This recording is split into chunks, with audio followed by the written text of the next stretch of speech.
Hi, this is Karen Gaines, your nonprofit finance guide, and today I am going to talk about what causes an employee to steal from their nonprofit. So, when you think about a nonprofit and the people that work there, the volunteers that are there, you typically think about people who are mission driven. It's assumed that the individuals who work there, they're ethical, they're moral, they want to do good, and they just overall they want to do good for the community. All right. But as we all know, that is not always the case. We have all heard of cases where an employee in a nonprofit, really nonprofit and for profit, it's pretty much everywhere, but we've all heard of that employee in which, they've stolen thousands and thousands of dollars. No one caught it for several years. And when it got caught, made headlines or made the news. Or we've all heard of that CEO that siphoned off millions of dollars. Again, no one knew for years, and all of a sudden it's discovered that, hey, the CEO has stolen millions of dollars. Okay? So when money is stolen like this, it leads to distrust in the community, distrust in the nonprofit and in the community. Okay? And the funding that was made to that nonprofit, it never, a lot of it don't get to the people who need it most. Okay? And as a ripple effect, donors and funders and other individuals, they don't want to donate money to that nonprofit. And it's really unfortunate that one, maybe two individuals, does something wrong and the whole nonprofit has to pay for it. All right. So, what would cause an employee to steal? What would cause them to steal, causing them to commit fraud? So there are three ingredients for stealing and committing fraud. It's opportunity, pressure, and rationalization. So opportunity. So the employee sees, and I'll say employee or volunteer, okay? Employee volunteer sees an opportunity to steal an asset, mainly cash, and they say, okay, I can do this with little to no chance of being caught. So that's opportunity. Rationalization, which can also be called the motive. And this is really the reason why the employee steals the money. Okay, this is like the driver. This is what's driving them or pushing them to steal the assets, steal the cash. And then rationalization. The person rationalizes within themselves, why it would be okay to steal the money. Okay, so let's look at a quick example. So let's say there's an employee, an accountant at a nonprofit organization, and this employee has a sick child at home, and the sick child requires a lot of medical attention. The medical bills are mounting, and he needs money to pay off all of these medical bills. And if he doesn't get these medical bills paid, then his services are going to be cut off for his child, and his child's going to continue to be sick. The employee notices that, hey, no one really pays attention to the cash account. And so the employee thinks to himself, I can send myself ACH transfers, transfer that money into my bank account, use that money to pay the hospital bill so my child will receive care. And he says to himself that I'll just take the money and I'll pay it back. I'll pay it back in a month or so, and nobody will be any wiser. I'll pay the money back. My child will be better by then, and it'll all be good. So that's what he begins to do.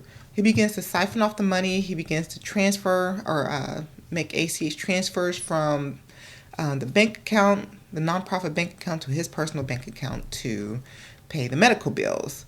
So So let's identify the three ingredients of fraud.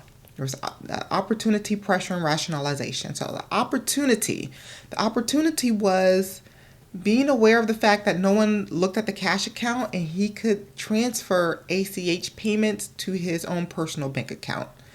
The pressure or the pressure or the motive was that his child was sick and the child needed medical services. And if he did not start paying those bills, the services was going to get cut off. Rationalization. The rationalization in this was that, yeah, I'll transfer the money into my bank account, but I'm going to pay it back. I'll pay it back, within a month or two, and nobody will know it's missing. All right. And it's just that easy for theft to happen, for something like that to happen. Okay. So there, and that was just one example. There are all kinds of reasons people would steal from their place of employment. Okay.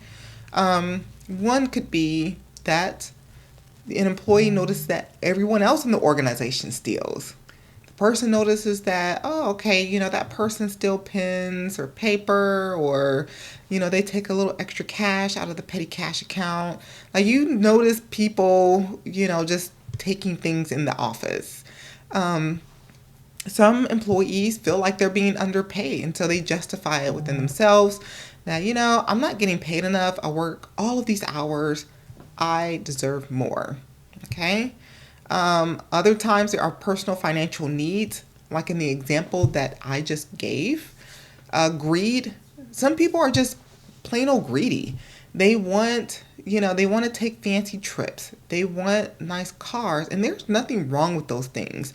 But if you have to do something deceptive, something that's evil, like stealing, then it's not good. That's greedy. Okay. Personal addiction. Some people have personal addiction in which they need cash for. Gambling is an excellent example of this. Some folks have gambling addictions and they need to pay back those gambling debts, and so they steal money from their employer. Mental health disorder. Some people are mentally ill in that area. It's called kleptomania. Okay, and kleptomania is the sudden urge or the need to steal. And that is to steal whether they need it or not. They just feel the need to take things with literally no reason. Okay, and revenge. Revenge is another reason folks steal and commit fraud. Maybe, a manager did them wrong, or someone embarrassed them, or they got looked over for a promotion. And so they're out to get revenge on the place of employment, and so they steal.